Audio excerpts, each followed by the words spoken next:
Good morning. आज हम यहाँ पर फिजिक्स में समतल में गति वाले पार्ट में प्रक्षेप गति में उड्डयन काल पढ़ेंगे। हमने जो है समतल गति या समतल में गति वाला जो पार्ट था उस पार्ट में हम प्रक्षेप गति पढ़ रहे हैं।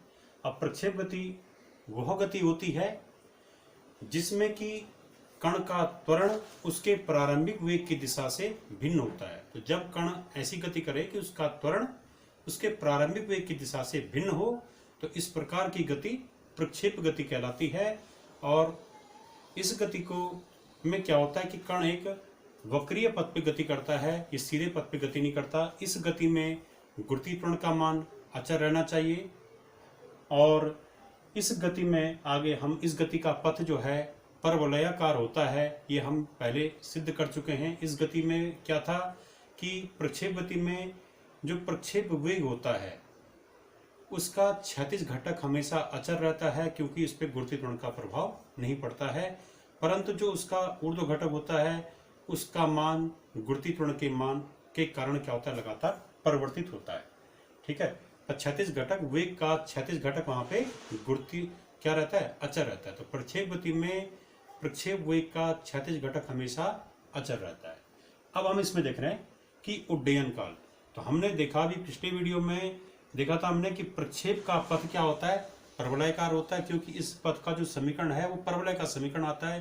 तो उससे सिद्ध हो गया था कि प्रक्षेप का पथ परवलयाकार होता है। इसके उदाहरण थे कि तोप से छोटे गोले की गति, धनुष से निकले बाण की गति, या बैट से बॉल पर जब शॉट मारते हैं तो उस बॉल की गति, या रॉकेट, ये जब हम किसी रॉकेट को भेजते हैं तो रॉकेट से जब ईंधन खत्म हो जाता है तो ईंधन खत्म होने पर रॉकेट की गति, या किसी ऊंचाई से छोड़े गए गोले की गति, जैसे हेलीकॉप्टर कोई गोला नीचे फेंक रहा है, बम वर्षक गोला, तो उसकी गति भी क्या होगी, वो प्रक्षेप गति होगी।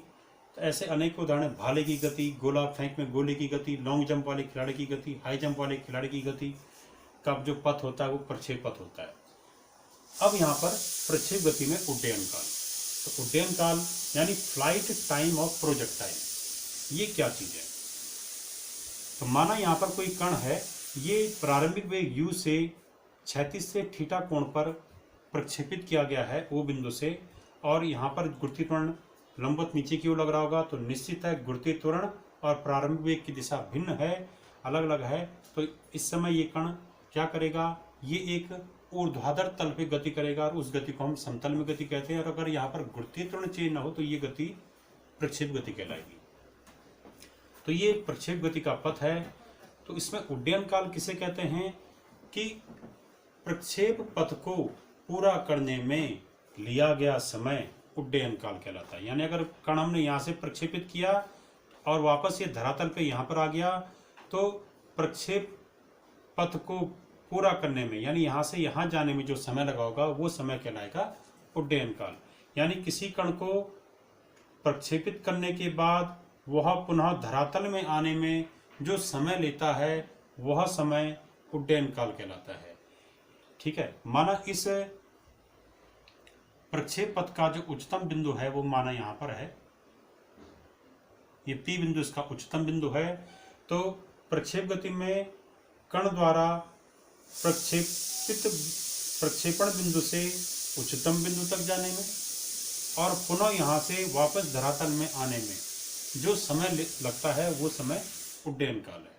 ठीक है, हम ये भी कह सकते हैं कि प्रक्षेपण बिंदु से उच्चतम बिंदु तक जाने में और उच्चतम बिंदु से इस परवलयाकार पथ पर प्रक्षेपण बिंदु की सीध में, इसकी सीध में वापस आने में जो समय लगता है वो उड्डयन काल है।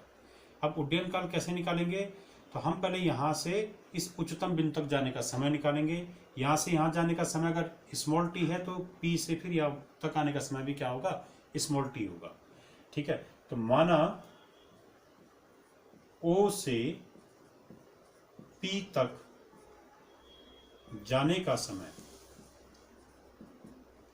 O से उच्चतम बिंदु P तक जाने का समय स्मॉल t है। तो हम ये कह सकते हैं अगर ये O से यहाँ तक t समय ले रहा है तो P से हमने एक लंब डाल दिया नीचे की ओर ये C बिंदु पर, तो इसका अर्थ है कि O से C बिंदु तक जाने में भी क्या लेगा, ये t समय लेगा, पर उस दौरान वेग क्या रहेगा, u cos थीटा। और C से P तक जाने में भी क्या लेगा, t समय लेगा, पर C से P तक जाने में प्रारंभिक वेग क्या होगा, यहाँ पर से ऊपर की ओर, तो यहाँ से ऊपर की ओर मतलब यहाँ से ऊपर की ओर जो प्रारंभिक वेग था यानी u sin थीटा, ठीक है। और O से P तक अगर इस वक्रीय पथ पे जाता है तो उस दौरान प्रारंभिक वेग क्या रहेगा, u, ठीक है। तो O से P तक की गति में t समय लग रहा है, तो हम यहाँ पर वही t समय लेंगे C से P तक की गति में। तो C से P तक जाने में लगा समय, ये भी क्या होगा, t होगा। तो गति का यहाँ पर हम लेंगे प्रथम समीकरण। तो गति के प्रथम समीकरण v = u प्लस at से हम ऊपर की ओर जा रहे हैं यहाँ पे इस टाइम। तो इसमें v की जगह क्या रखेंगे, v मतलब c से p तक की गति में, तो c पर तो प्रारंभिक वेग क्या हो गया, u sin थीटा, u के स्थान पे क्या रख दो, u sin theta plus a माने त्वरण, तो यहाँ से ऊपर की ओर कण जा रहा है तो त्वरण नीचे की ओर लगेगा, वो त्वरण क्या होगा, g। तो क्योंकि कण की गति ऊपर की ओर है इसलिए त्वरण लिया जाएगा -g, तो एक स्थान पे त्वरण आ गया -g। और t समय, तो c से p तक का समय t है। अब यहाँ पर क्या आएगा, v माने अंतिम वेग, तो p पर अंतिम वेग क्या होगा, अगर ये उच्चतम बिंदु है तो प्रक्षेप गति में उच्चतम बिंदु पर वेग जो है हमेशा क्षैतिज के समांतर होता है। ये कैसे निकलेगा, यहाँ पर वेग हम क्या करेंगे, इस बिंदु पर एक स्पर्शिका खींच देंगे, यही क्या होगा, P बिंदु पर उच्चतम बिंदु पर वेग होगा। तो उच्चतम बिंदु पर जो वेग होता है वो हमेशा क्षैतिज के समांतर होता है। और हम जानते हैं प्रक्षेप गति में जो वेग का क्षैतिज घटक होता है वो अचर होता है। तो यहाँ पर वेग का क्षैतिज घटक जैसे u cos थीटा था, यहाँ पर भी वेग का क्षैतिज घटक आ रखा है, क्षैतिज के समांतर यानी क्षैतिज घटक। तो ये v है, पर इस v का मान भी क्या होगा, u cos थीटा के बराबर। और उच्चतम बिंदु पर वेग का जो ऊर्ध्व घटक होगा ये क्या होगा, 0। तो उच्चतम बिंदु पर वेग का ऊर्ध्व घटक 0 होता है, अर्थात यहाँ पर C से P तक की जो ऊर्ध्वाधर गति है, इस गति में P पर अंतिम वेग क्या माना जाएगा, ऊर्ध्व वेग, वो 0 माना जाएगा। अब हम यहाँ पर निकाल देंगे, 0 आ गया, v का मान 0, तो यह आ गया gt = u sin थीटा। तो इसको आगे सॉल्व करें तो t बराबर आ गया हमारा, t बराबर u sin theta upon g। ये हमारा उड्डयन काल का, ये अर्ध उड्डयन काल कहलाता है, ये कहलाता हमारा अर्ध उड्डयन काल, अर्थात प्रक्षेप आधे प्रक्षेप पथ को पूरा करने में लिया गया समय, ये कहलाएगा अर्ध उड्डयन काल। अब हमें निकालना उड्डयन काल, तो उड्डयन काल का मतलब O से B तक लिया गया समय, तो ये होता है इस t का दुगना। O से P तक जितना समय लेगा उतना समय P से B तक आने में भी कण लेता है, तो यानी उड्डयन काल बराबर हो जाएगा यहाँ का समय, O से P तक का समय धन P से B तक का समय। यहाँ पर उड्डयन काल आ जाएगा, उड्डयन काल को टाइम ऑफ प्रोजेक्टाइल, इसको कैपिटल T से दर्शाते हैं, तो T बराबर हो जाए, कैपिटल T बराबर होगा 2 गुणा गया स्मॉल t। स्मॉल t कौन सा, अर्ध उड्डयन काल वाला, ठीक है। तो ये t बराबर आ जाएगा 2 गुणा गया, ये स्मॉल t का मान यहाँ से रख दिया u sin theta upon g। तो ये उड्डयन काल आ गया 2u sin theta upon g, ठीक है। अब इसके बाद हम यहाँ पर निकालेंगे, पोज कर लेंगे। अब जो है यहाँ पर हम अधिकतम ऊंचाई का सूत्र देखेंगे कि प्रक्षेप गति में अधिकतम ऊंचाई,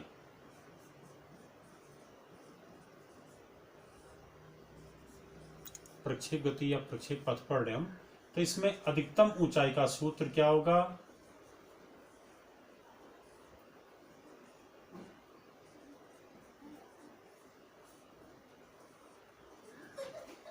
मैक्सिमम हाइट। तो मैक्सिमम हाइट का सूत्र क्या होगा इसमें, ठीक है। अब हम यहाँ पर अधिकतम ऊंचाई जो देख रहे थे, तो अधिकतम ऊंचाई का फॉर्मूला हम यहाँ पर निकालेंगे। अधिकतम ऊंचाई किसे कहते हैं? तो प्रक्षेप पथ में जो अधिक धरातल से सबसे अधिक ऊंचाई का बिंदु होता है, जैसे प्रक्षेप पथ है तो इस बिंदु की धरातल से सबसे अधिक ऊंचाई, जैसे इस बिंदु की कम ऊंचाई होगी, इस बिंदु की यहाँ पर वाले बिंदु की कम ऊंचाई होगी, तो प्रक्षेप पथ का वह बिंदु जो कि धरातल से सबसे अधिक ऊंचाई पर होता है वो महत्तम या अधिकतम ऊंचाई का बिंदु कहलाता है। तो अधिकतम ऊंचाई वाले प्रक्षेप पथ में अधिकतम ऊंचाई वाले बिंदु की धरातल से जो ऊंचाई होती है उसी को हम अधिकतम ऊंचाई या महत्तम ऊंचाई कहते हैं। अब इस ऊंचाई का हम माना ये अधिकतम ऊंचाई का बिंदु P है और ये धरातल से जो है या क्षैतिज से h ऊंचाई पर है, ये ऊंचाई h है माना। तो हमने इसके लिए सूत्र निकालना है, तो हम लेंगे पुनः क्या कि C से माना O से P तक T समय लग रहा है तो O से C तक भी T समय लगेगा, C से P तक भी T समय लगेगा। तो हम C से P तक की गति देखेंगे, C से P तक की ऊर्ध्वाधर गति।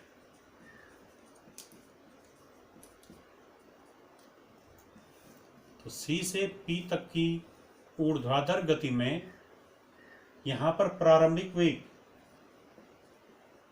यानी C पर प्रारंभिक वेग क्या होगा? U sine theta. यहाँ पर प्रारंभिक वेग ऊपर की ओर वही होगा जो यहाँ पर था, ऊपर की ओर। और यहाँ पर ये ऊंचाई, तो ऊंचाई S बराबर ले लेंगे हम क्या? Capital H। समय लग गया T, गुरुत्वीय त्वरण क्या हो जाएगा? G। तो हम यहाँ पर ले लेंगे गति का तृतीय समीकरण ले लीजिए यहाँ पे।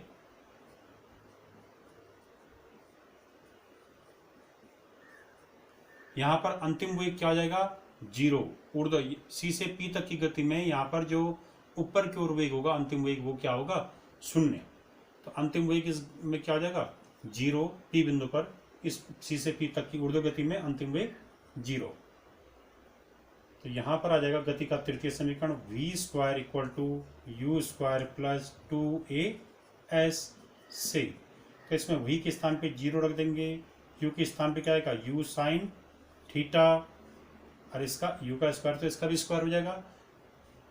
फिर 2as, 2a के स्थान पर आएगा माइनस g, ये मतलब त्वरण।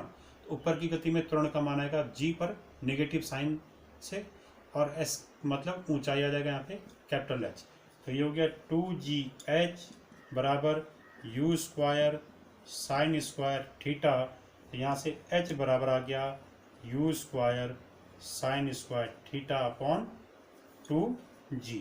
ये हो गया अधिकतम ऊंचाई का सूत्र। और इस सूत्र में आप देख रहे हैं कि जो h का मान है, ये h का मान इस थीटा पे डिपेंड कर रहा है, प्रक्षेपण कोण। इस थीटा को कहते हैं प्रक्षेपण कोण। इस पे डिपेंड कर रहा है। u कांस्टेंट है, g कांस्टेंट है। प्रक्षेप गति में g कांस्टेंट रहता है, ठीक है। h का मान थीटा पे डिपेंड कर रहा है। h का अधिकतम मान कब आएगा? जब साइन थीटा अधिकतम होगा। साइन थीटा का अधिकतम मान क्या होता है? 1। वो कब आता है? थीटा बराबर 90 पे। तो यदि थीटा बराबर 90 हो तो तब साइन थीटा का मतलब हो जाएगा साइन 90 यानी 1। और ऐसी स्थिति में यदि हम थीटा बराबर 90 रखें तब h का मान हो जाएगा अधिकतम मान। तब h क्या होगा? अधिकतम हो जाएगा। h क्या हो जाएगा? मैक्सिमम हो जाएगा। ये अधिकतम ऊंचाई का मान महत्तम हो जाएगा, ठीक है। इसका मान अपने मैक्सिमम वैल्यू पर आ जाएगा। इसको हम h मैक्स से शो कर रहे हैं। तो h का मान अधिकतम मान h मैक्स बराबर हो जाएगा u²। साइन स्क्वायर थीटा के क्या आएगा? साइन स्क्वायर 90 वो 1 हो जाएगा। ये आ जाएगा u² अपॉन 2g। तो ये इस h का अधिकतम मान है। h मैक्सिमम बराबर u² अपॉन 2g, ठीक है।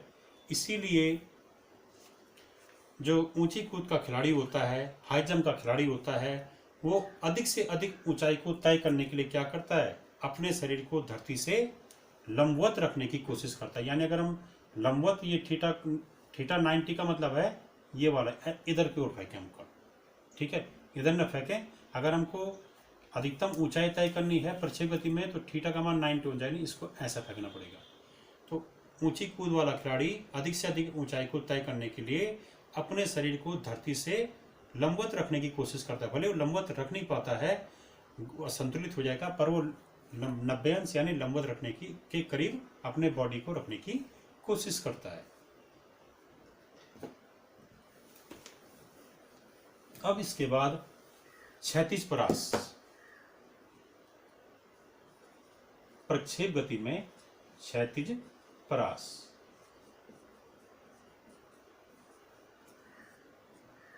Horizontal range,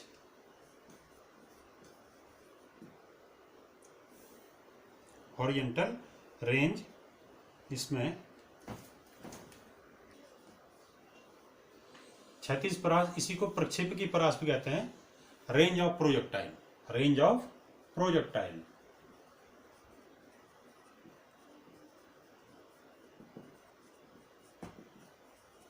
range of projectile, प्रक्षेप गति की परास।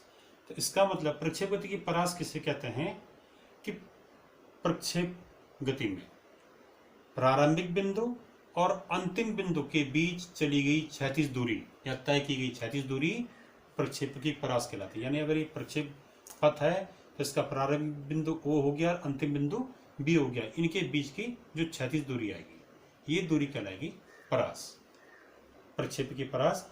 और इसको हम कैपिटल R से शो करते हैं, रेंज कहते हैं इसको इंग्लिश में। तो हम यहाँ से इसका मान कैसे निकालेंगे, तो इसका मान निकालने का तरीका यह है कि O से B तक की गति, तो O से B तक की गति में समय कितना लगा होगा, जितना समय इस प्रक्षेप पथ को पूरा करने में लगा। तो इसको पूरा करने में कितना समय लगा, उड्डयन काल के बराबर। तो वही समय O से B तक का भी लगेगा। तो O से B तक की क्षैतिज गति में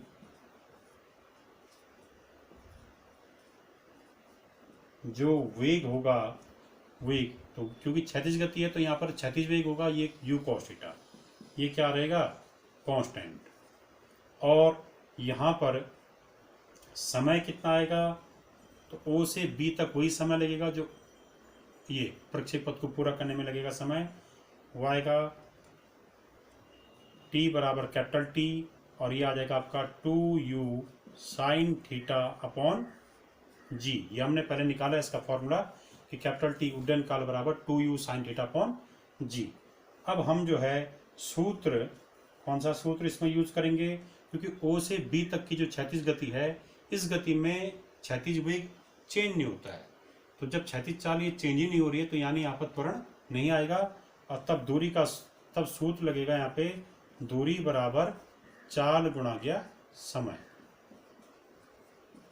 तो यहाँ पर हम क्षैतिज दूरी देख रहे हैं तो हम कर देंगे क्षैतिज दूरी बराबर क्षैतिज चाल गुणा गया समय। तो क्षैतिज दूरी को हम R से प्रकट कर रहे हैं। क्षैतिज चाल क्या आ गया यहाँ पे u cos थीटा इंटू समय, समय यहाँ पे कैपिटल T यानी उड्डयन काल अर्थात 2u sine theta upon G। अब जो है इसको सॉल्व करें तो ये R का सूत्र आ गया यहाँ पर 2u into u square sine theta into cos theta upon G। तो ये जो है क्षैतिज परास का सूत्र हो गया और R बराबर आ जाएगा यहाँ पे, हम इसको आगे सॉल्व करें तो u स्क्वायर इंटू हम इसको लिख सकते हैं 2 sine theta cos theta upon G। 2 हम साइन के साथ लेंगे। अब ये एक सूत्र है और इस सूत्र का मान होता है 2 साइन थीटा कॉस थीटा, किसका सूत्र है साइन 2 थीटा का। तो हम यहाँ पर लिख देंगे साइन R बराबर u square sine 2 theta upon G। ये हमारा आ गया परास का सूत्र, क्षैतिज परास या परास का सूत्र u square sine 2 theta upon G। इसकी अधिकतम वैल्यू क्या होगी, क्योंकि R का मान भी थीटा पे डिपेंड कर रहा है, u और G तो इसमें भी कांस्टेंट है। तो R का मान अधिकतम मान देखने के लिए हम यहाँ पर एक केस देखेंगे। R का मान अधिकतम होगा जब साइन 2 थीटा अधिकतम होगा। तो साइन 2 थीटा का अधिकतम मान क्या होगा, साइन 2 थीटा का अधिकतम मान साइन का अधिकतम मान होता है 1, तो साइन 2 थीटा का अधिकतम मान भी होगा 1। ठीक है, तो हम क्या देखना चाह रहे हैं, आर का मैक्सिमम मान प्राप्त करने के लिए हम क्या करेंगे, साइन 2 थीटा का अधिकतम मान लिखेंगे। साइन 2 थीटा का अधिकतम मान होता है 1। इससे हमारा आ गया साइन 2 थीटा बराबर 1 को हम लिख सकते हैं sine 90 degree. Sine sine cancel हो गया, 2 थीटा बराबर आ गया 90 डिग्री, तो थीटा बराबर आ गया 45 डिग्री। तो यानी जब प्रक्षेपण कोण 45 अंश का हो, 45 डिग्री का हो, तो हमें अधिकतम प्राप्त होगी। देखिए कैसे,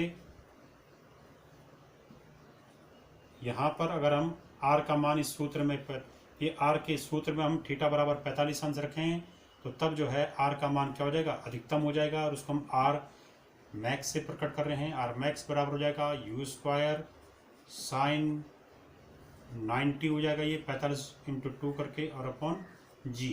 तो ये आएगा R maximum equal to u square upon g. तो यानी क्षैतिज परास का अधिकतम मान यू स्क्वायर अपॉन जी के बराबर होता है।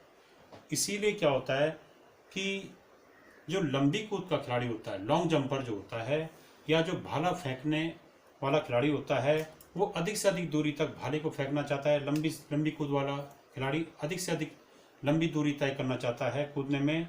तो इसके लिए उसको अपने शरीर को क्षैतिज से, यानी क्षैतिज दिशा से 45 अंश के कोण पर रखना चाहिए। ऐसा करने पर वो अधिक से अधिक दूरी, क्षैतिज दूरी तय करेगा। इसमें ये कंडीशन तब है जब किसी पिंड को क्षैतिज से प्रक्षेपित कर रहे हैं थीटा कोण पे, यानी क्षैतिज से अगर 45 अंश के कोण पर प्रक्षेपित करेंगे तो अधिकतम परास तय होगी। परंतु अगर ऐसा हो जैसे भाले में होता है, भाला जो है क्षैतिज पे टच नहीं होता, जमीन पे टच नहीं होता, जमीन से कुछ ऊंचाई पे होता है, तो उस स्थिति में भाला फेंकने वाला जो खिलाड़ी है वो जैसे यहाँ से फेंक रहा है भाला ऊपर की ओर, तो यदि किसी कण को धरातल से कुछ ऊंचाई पर रखकर हम प्रक्षेपित कर रहे हैं और प्रक्षेप गति करा रहे हैं, तो तब अधिकतम परास के लिए कोण जो है 45 अंश से कम होना चाहिए। जैसे हम भाला फेंकने वाला खिलाड़ी जो है भाले को अधिक से अधिक दूरी तक फेंकने के लिए क्या करेगा, उस भाले को 45 अंश से थोड़ा कम कोण पर रखे, तो उसका भाला जो है अधिक से अधिक क्षैतिज परास तय करेगा, यानी अधिक से अधिक दूरी पर गिरेगा। अब यहां पर एक केस देखिए कि यदि हम यहां पर जैसे प्रक्षेपण कोण हमने थीटा रखा था, यदि प्रक्षेपण कोण क्या हो जाए, यदि प्रक्षेपण कोण थीटा के स्थान पर 90 डिग्री माइनस थीटा हो,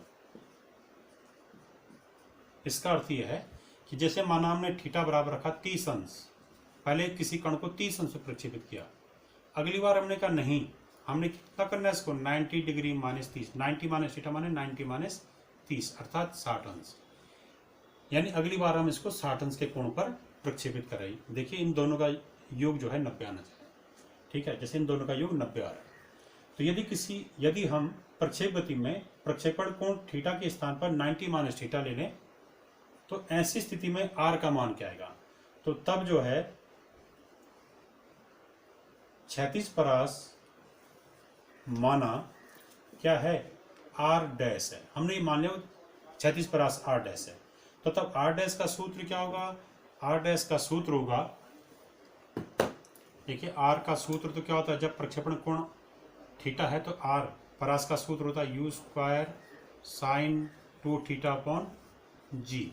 अब जब प्रक्षेपण कोण थीटा के स्थान पे 90 माइनस थीटा है, तब क्षैतिज परास को हमने आर डैश लिख दिया, आर डैश बराबर हो जाएगा यू स्क्वायर साइन 2 और थीटा के स्थान पे क्या आ गया 90 degree minus theta upon g.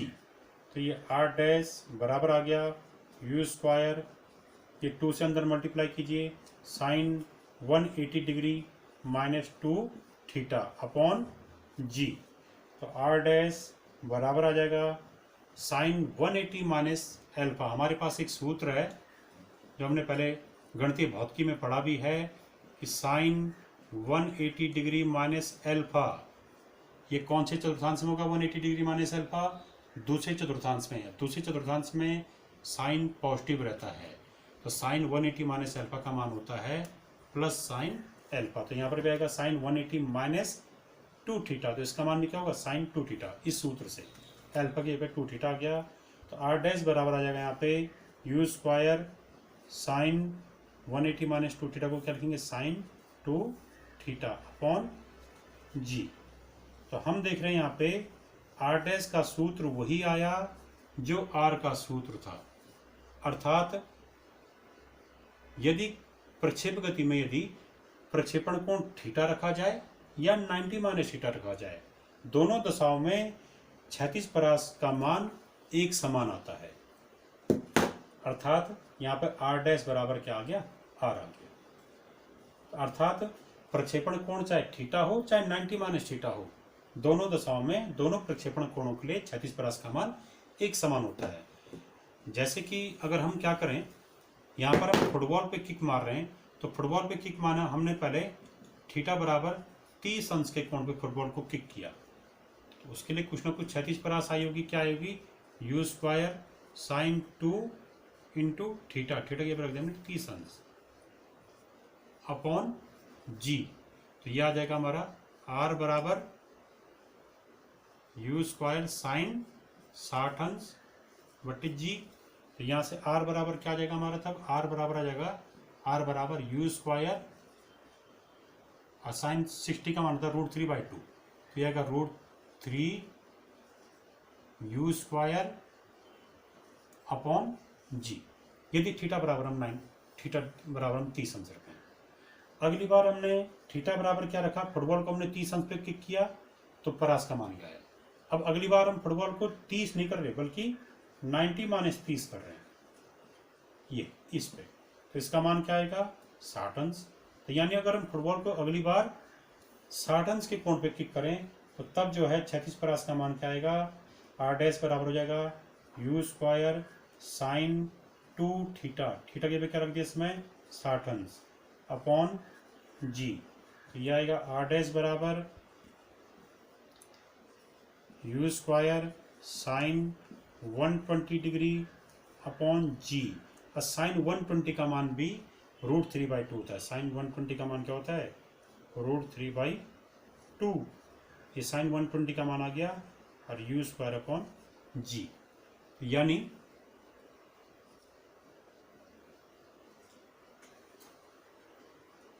तो यहां पर क्या हो गया, चाहे हम फुटबॉल को 30 अंश के कोण पे किक करें चाहे फुटबॉल को 60 अंश के कोण पर किक करें या 90 माइनस 30 के कोण पर किक करें, प्रक्षेपित करें, दोनों दशाओं में क्षैतिज परास सेम आ रही है, अर्थात दोनों दशाओं में फुटबॉल उसी स्थान पर गिरेगी। इतना जरूर होगा कि जब हम 60 अंश के कोण पे अधिक कोण पर प्रक्षेपित करेंगे, फुटबॉल को किक मारेंगे, 60 अंश के कोण पर फुटबॉल को किक मारेंगे तो अधिक ऊंचाई तय करते हुए बी पर आएगी।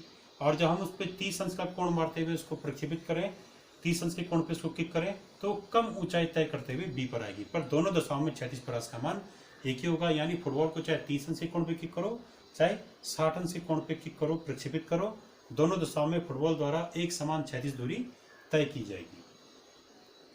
तो आज हमने यहाँ पर प्रक्षेप गति में उड्डयन काल, अधिकतम ऊंचाई और प्रक्षेप की परास पढ़ा और इनके लिए सूत्रों की स्थापना की। इन पे जो है कई न्यूमेरिकल आते हैं। तो और प्रक्षेप गति की जो प्रतिबंध हैं, तो प्रक्षेप गति का प्रतिबंध क्या है कि इसमें क्या होना चाहिए कि प्रक्षेप गति में गुरुत्वीय त्वरण का मान अचर होना चाहिए, तभी जाके प्रक्षेप गति हो पाएगी। दूसरा, प्रारंभिक वेग u का मान बहुत ज़्यादा नहीं होना चाहिए। अगर प्रारंभिक वेग u का मान बहुत ज़्यादा हो गया तो जो कण है वो बहुत अधिक ऊंचाई को तय करते हुए आएगा और उस स्थिति में बहुत अधिक ऊंचाई पर गुरुत्वीय त्वरण अचर नहीं रह पाएगा। तो प्रारंभिक वेग u का मान बहुत ज़्यादा नहीं होना चाहिए और क्षैतिज परास भी बहुत ज़्यादा नहीं होना चाहिए। प्रारंभिक वेग बहुत ज़्यादा होगा तो एक तो बहुत ज़्यादा ऊंचाई तय करेगा, परास भी बहुत ज़्यादा हो जाएगी। तो अधिक परास का मान भी बहुत ज़्यादा नहीं होना चाहिए, क्योंकि अधिक परास होने पर भी गुरुत्वीय त्वरण अचर नहीं रह पाएगा। तो प्रक्षेप गति के लिए प्रतिबंध क्या है कि गुरुत्वीय त्वरण का मान अचर होना चाहिए, प्रारंभिक वेग का मान बहुत ज़्यादा नहीं होना चाहिए और हवा का प्रतिरोध नगण्य होना चाहिए, जिससे कि कण की गति पर प्रभाव न पड़े। इसके बाद अगला जो वीडियो आएगा उसको हम वृत्तीय गति के लिए पढ़ाएंगे। इससे पहले हम इसमें अगले वीडियो में इसके आंकिक प्रश्न करेंगे। Thank you.